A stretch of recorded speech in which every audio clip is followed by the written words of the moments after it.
Ονειρεύομαι και πορεύομαι έναν άλλο τόπο, νοσταλγώ πολύ. Νιώθω πως μπορώ το γιατί να βρω. Μια φωνή μου λέει τώρα ήρθε η στιγμή.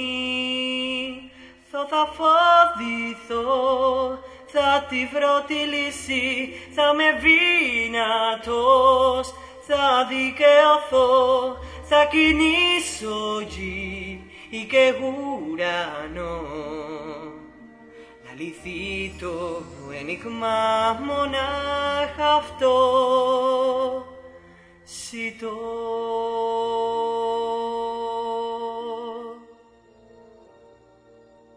Ηρακλή, υπάρχει κάτι που η μητέρα σου και εγώ θα έπρεπε να σου πούμε.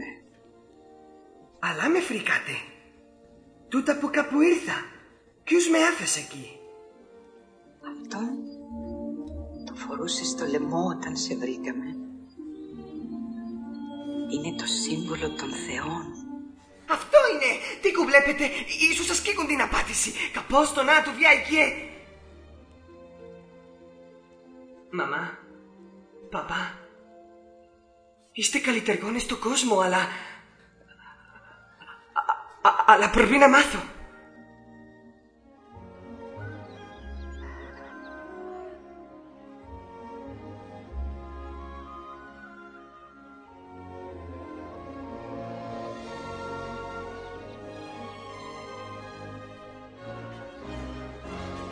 Θα πάθηθω, θα τη βρω τη λύση, θα με δυνατός, θα δικαιωθώ, θα κινήσω γη και ουρανό.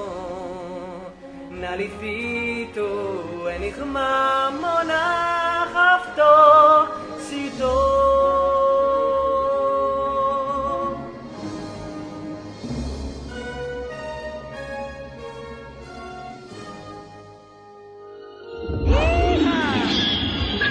Όλα καλά, Άγιε μου. Θα δικαιωθώ, θα τη βρω τη λύση, το θα φοβηθώ, πάντα θα νικώ, θα προσευχηθώ, θα τη βρω τη λύση και θα γίνω ήρωας αυτό.